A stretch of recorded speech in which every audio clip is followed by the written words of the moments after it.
Berserker Blue Death by Fred Saberhagen. Chapter 1.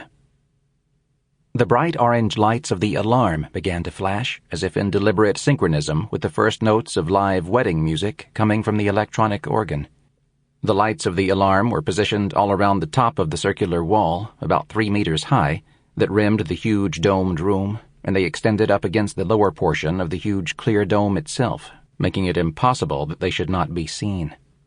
The orange lights were eerily beautiful against the driving, rolling whiteness, shot through with distant pastel colors that seemed to fill all space outside the dome. In synchronism with the first flash of the lights, the audio component of the alarm came blasting with almost deafening loudness through the rich sounds of the wedding processional. At the impact, the organ music trailed and shuddered away to nothing, while the piercing blatting of the alarm itself kept on and on. Niles Domingo swore under his breath, invoking gods and creatures stranger than the gods. Reflexively, he called on beings he did not believe in, that at most were no more than half believed in, even by the people of the farthest and most isolated colonies.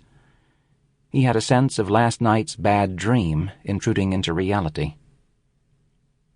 At the moment the alarms came on, Domingo was standing with his daughter at one end of the long aisle that passed diametrically under the center of the domed assembly hall. Mamie's hand first tightened on her father's arm, then slipped away, as if she were determined to leave him as free as possible of personal distraction.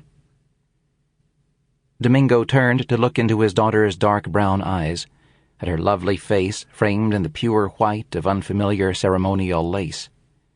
She was gazing back at him trustfully. Her expression said that her father was still her first source of guidance on any problem, on how to deal with a wedding or an attack alarm.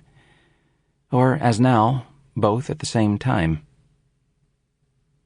At least the flashing lights around the wall were not bright red, nor was the audio alarm of the shrieking kind that would have proclaimed the imminence of a berserker attack upon the colony of Shubra. Instead, the signal was the comparatively less terrible one of a simple orange alert. Still, there was no choice about responding to it, and no option for even the smallest delay in doing so. No option. Yet, for a long moment in the huge room, no one had moved. Domingo and his daughter were standing together in the rear of the biggest indoor space available for human gatherings on the colonized planetoid called Shubra, satellite of a sun that had never been seen from Earth. 30 meters away from where father and daughter stood, at the front end of... Sample complete. Ready to continue?